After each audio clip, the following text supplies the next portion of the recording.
Hello दोस्तों, welcome back to my YouTube channel maths plaza. तो दोस्तों, आज मैं इस वीडियो में बिहार बोर्ड क्लास 9 इतिहास चैप्टर 2 जिसका नाम है अमेरिकी स्वतंत्रता संग्राम। अमेरिकी स्वतंत्रता संग्राम। तो आज मैं इस चैप्टर का एक्सप्लेन करने वाला हूँ, व्याख्या करने वाला हूँ। तो आइए देखते हैं।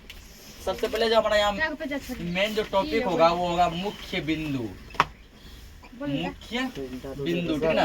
अब चैप्टर को हम लोग एक्सप्लेन करेंगे और जो सब मेन पॉइंट निकलेगा उसको यहाँ पर हम लोग क्या करेंगे, पॉइंट वाइज लिखते चलेंगे, मुख्य बिंदु में लिखते चलेंगे, ठीक ना। हल्ला मत करो। चैप्टर तो क्या है, अमेरिकी स्वतंत्रता संग्राम, जो कि पेज नंबर 11 में, ठीक ना। इतिहास के पेज नंबर 11 में सब अपने अपने सामने निकाल लेगा, रीडिंग करेगा।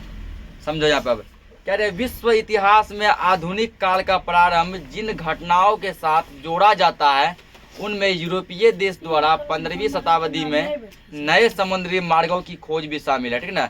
विश्व के इतिहास के आधुनिक काल में जिन सब घटनाओं को जोड़ा गया है उनमें जो है यूरोप महादेश के द्वारा 15वीं शताब्दी में समुद्र के रास्ते जो खोजे गए हैं वो भी एड है। 15वीं शताब्दी मतलब वह 1400 कुछ ईस्वी, ठीक ना। 1492, 1498, 1456, ये सब 15वीं शताब्दी। इसका उद्देश्य नए व्यापारिक मार्गों को विकसित करना था ताकि यूरोपीय देशों की अर्थव्यवस्था, व्यापार और वाणिज्य के माध्यम से समृद्धि बनाई जा सके। तो भौगोलिक खोजे जो हम लोग पिछला चैप्टर में पढ़े, ठीक ना, जिसमें नए नए देशों को खोजा गया। इसका मेन उद्देश्य था व्यापार को बढ़ाना, बिजनेस को बढ़ाना। पहले हमारा बिजनेस सीमित था क्योंकि हम लोग नए नए जगह के बारे में नहीं जानते थे, जानकारी का अभाव था ना। अब क्या कि नया नया जगह खोज लिए तो अपना व्यापार हम वहाँ तक करने लगे, ठीक ना। पहले मान लो इतना दूर करते थे, अब पूरा विस्तार कर दिए, जिसके कारण यूरोप का अर्थव्यवस्था क्या हुआ, पूरा जो है सही हो गया। पहले अर्थव्यवस्था इसका डगमग था। इसी क्रम में 1492 में कोलंबस ने अमेरिकी महाद्वीप की खोज की, ठीक। पिछला में भी लिखाया गया है, यहाँ भी ये पॉइंट बना, यहाँ पर भी इसमें लिख लो, ठीक ना, कि अमेरिकी महाद्वीप की खोज कोलंबस ने की थी। पिछला चैप्टर में भी ये पॉइंट बना है ना, अमेरिकी महाद्वीप की खोज। तो ध्यान रखना, महाद्वीप को हम लोग महादेश भी कहते हैं, दोनों नाम इसी का है, ठीक ना। महाद्वीप बोलो या फिर महादेश बोलो। अमेरिकी महाद्वीप की खोज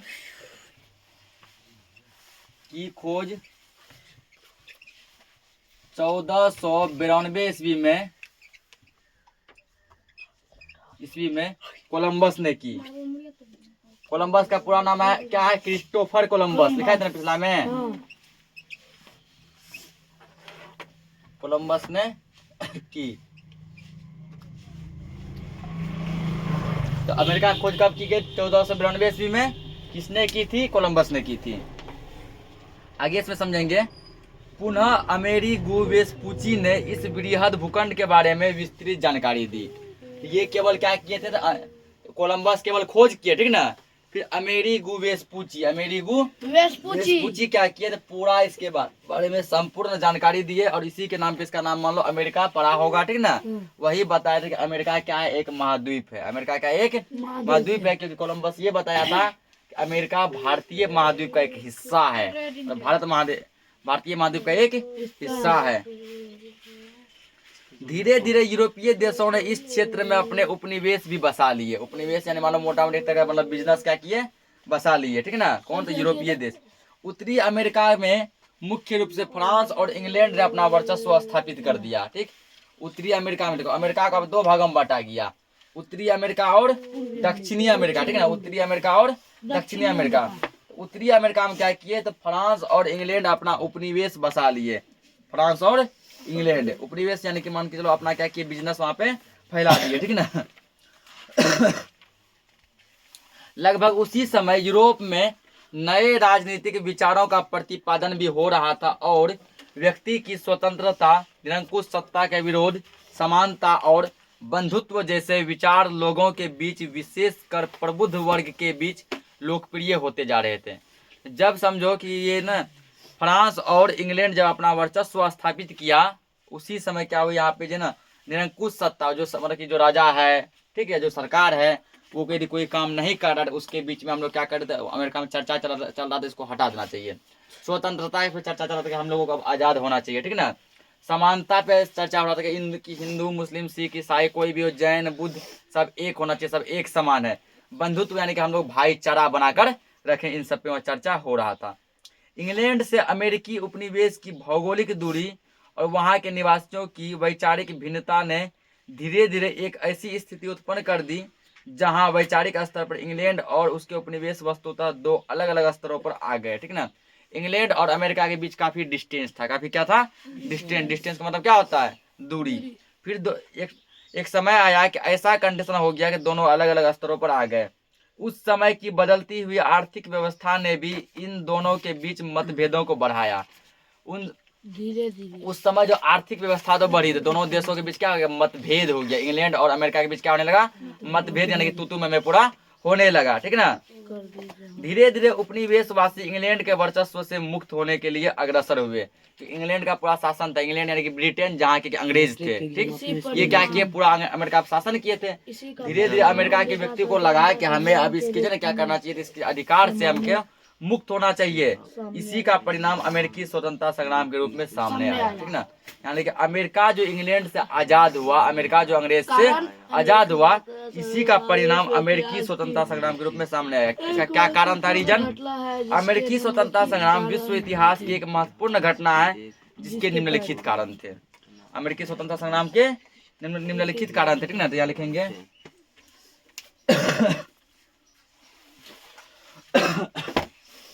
पॉइंट नंबर 2 लिखो, अमेरिकी स्वतंत्रता संग्राम के निम्नलिखित कारण थे।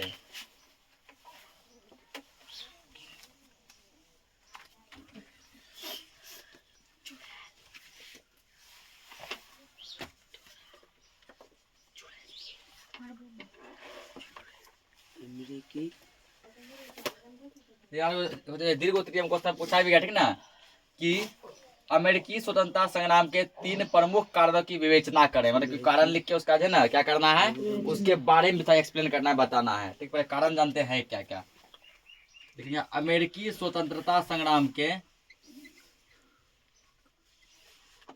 अमेरिकी स्वतंत्रता संग्राम के निम्नलिखित कारण थे।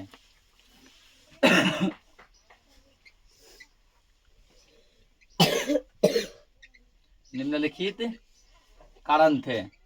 पूछेगा कि अमेरिकी स्वतंत्रता संग्राम के क्या कारण थे, तो इसके कारण निम्नलिखित थे, ठीक ना। निम्नलिखित यानी कि मतलब नीचे लिखा हुआ, जो कि अब नीचे लिखाने वाले हैं। नीचे क्या करने वाले हैं, लिखाने वाले हैं, ठीक। अब देखो इसका पहला कारण, अमेरिकी स्वतंत्रता संग्राम के क्या क्या कारण थे, इसके निम्नलिखित कारण थे। पहला क्या है, इसी के अंदर आ रहा है, ठीक ना। पहला है उपनिवेशों में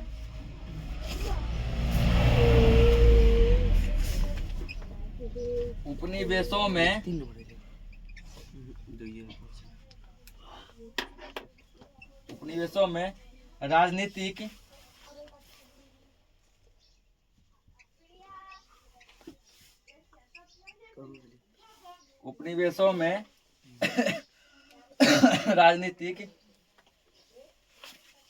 राजनीतिक बाद उस बुक में क्या लिखा गया है, स्वायत्तता। और तुमने क्या लिखा ले रहे, सब में वही है कि तुम्हारा थोड़ा रंगीन है, सब में मतलब इसका मतलब वही होगा। यहाँ होगा उपनिवेशों में राजनीतिक स्वायत्तता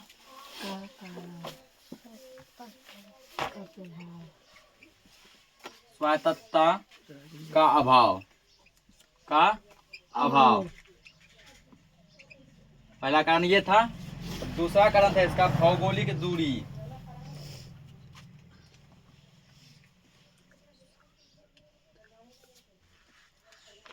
दूसरा इसका क्या कारण था, भौगोलिक दूरी।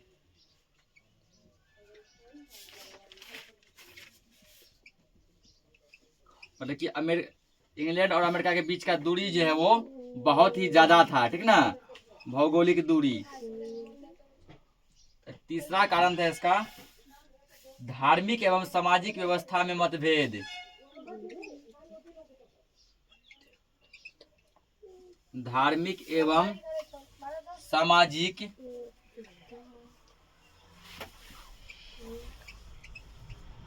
धार्मिक एवं सामाजिक व्यवस्था में मतभेद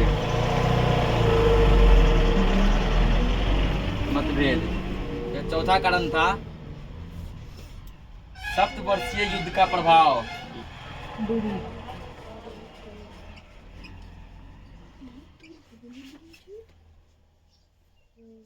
सप्तवर्षीय युद्ध का प्रभाव। युद्ध का प्रभाव। उसके बाद इसका पांचवा कारण था प्रगति विरोधी आर्थिक नीति। धार्मिक एवं सामाजिक व्यवस्था में भेदभाव। प्रगति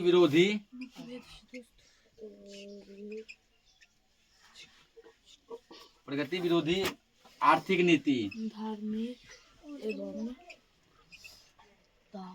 आर्थिक नीति, ठीक ना। उसके बाद इसका छठा कारण था आपत्तिजनक कर। व्यवस्था में मतभेद।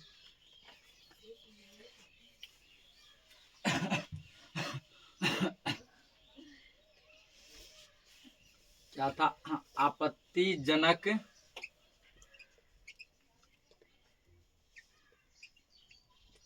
कर, ठीक ना।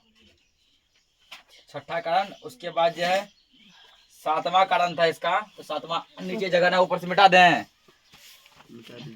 ऊपर यदि हो गया तो बोलो, मिटाते हैं कुछ पॉइंट।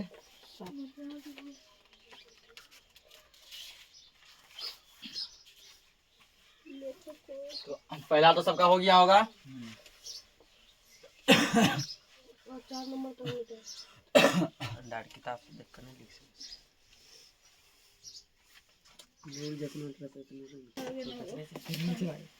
आगे देखो इसका सातवां पॉइंट, ठीक ना। ये वाला पॉइंट जो है इसी का ये पॉइंट है, यहाँ जगह नहीं था, यहाँ लिख रहे हैं। सातवां पॉइंट दिया लेखकों एवं प्रचारकों की भूमिका।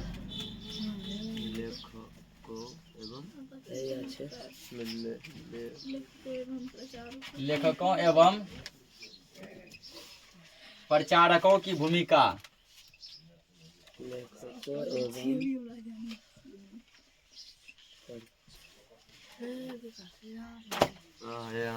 फिर इस सभी पॉइंट को जो हम लोग बारी बारी समझेंगे, ठीक ना। इससे जो मेन पॉइंट निकलेगा उसको भी निकाला जाएगा। आठवां दिया है जॉर्ज तृतीय की। पते नहीं रुक कहाँ से। जॉर्ज तृतीय की। यार सब जोड़े जॉर्ज तृतीय ऐसे लिखा है ना। अब कहीं कहीं बुक में यहाँ ढेरी बार आएगा तृतीय, ऐसे नहीं लिखेगा, ऐसे लिखेगा जॉर्ज तृतीय। समझा? क्या पढ़ेंगे? जॉर्ज तृतीय। ढेरी बार बुक में ऐसा आएगा। जॉर्ज तृतीय की। हल्ला मत करो। निरंकुश नीति। जॉर्ज तृतीय की निरंकुश नीति। निरंकुश नीति। उसके बाद जो 9वां कारण है ये लास्ट है, ठीक ना। क्या है? तत्कालीन कारण, यानी बोस्टन चाय पार्टी। तत्कालिक कारण।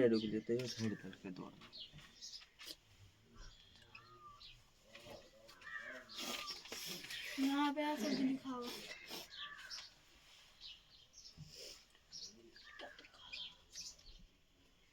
तत्कालिक कारण बोस्टन चाय पार्टी। गलती है। क्या था? बोस्टन चाय बोस्टन चाय पार्टी। बोस्टन चाय पार्टी की घटना।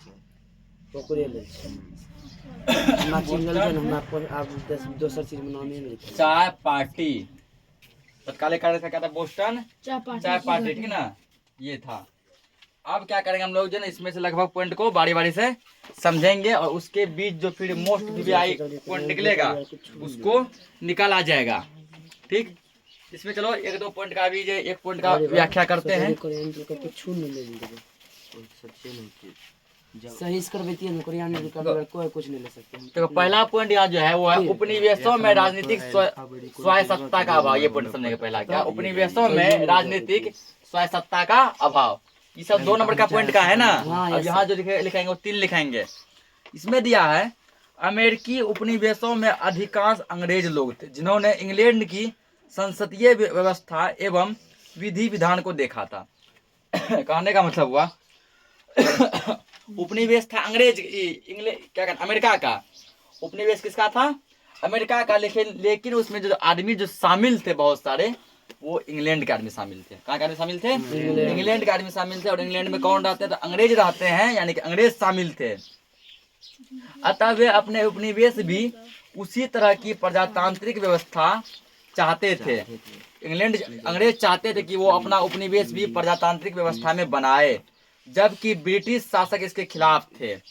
ब्रिटिश मतलब वही क्या, ठीक ना, इंग्लैंड का शासक ब्रिटिश, उसी का 2 नाम है। उसी का क्या नाम है, 2 नाम है, इंग्लैंड और ब्रिटेन। वो क्या थे, इसके खिलाफ थे। अमेरिका वाला चाहता था ऐसे कि हम जो उसी की तरह अपना उपनिवेश स्थापित करें, और जो है इंग्लैंड का सरकार चाहता था नहीं, ऐसा नहीं होगा।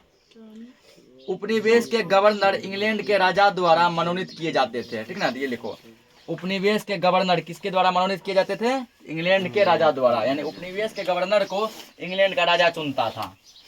पॉइंट नंबर 2 था, पूरा था ना। क्या लिखेंगे अब, क्या लिखना है, उपनिवेशों के गवर्नर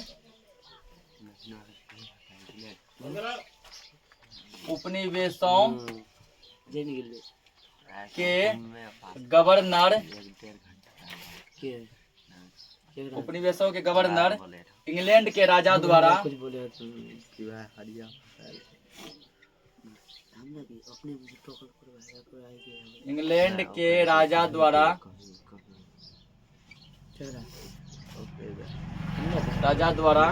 मनोनीत किए जाते थे।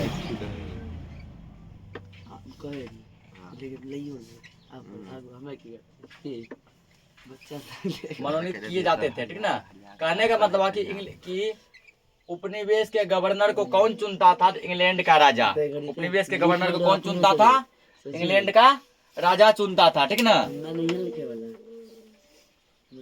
किए जाते थे, जिन्हें विशेषाधिकार भी प्राप्त था और वे उपनिवेश वासियों के प्रति उत्तरदायी नहीं थे। उसको जो है गवर्नर को एक विशेष अधिकार दिया गया था, ठीक ना।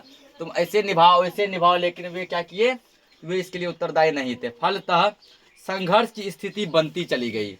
क्या हो गया, संघर्ष की स्थिति बनती चली गई, ठीक ना। और इसी में क्या हुआ, उपनिवेश वासियों को शासन के योग्य नहीं माना जाता था। यानी कि उपनिवेश वासी जो थे उसको शासन के योग्य नहीं माना जाता था, जिसके कारण उनमें भारी असंतोष था। मतलब कि लोग के में क्या थे, असंतोष थे, ठीक ना। वो क्या थे, उससे खुश नहीं थे, ठीक है। उपनिवेश के गवर्नर इंग्लैंड के राजा द्वारा मनोनीत किए जाते थे, होगा। हाँ, इंग्लैंड का राजा उपनिवेश के गवर्नर को चुनता था, ठीक। तो आज के लिए इस क्लास को इतना ही रखते हैं, ठीक ना। बाकी पॉइंट नंबर 2 से पॉइंट नंबर 9 तक हम लोग कल समझ लेंगे, ठीक। और उसके बीच जो निकलेगा उसको पॉइंट हम लोग निकालेंगे। तो मिलते हैं कल हम लोग, तब तक के लिए जय हिंद।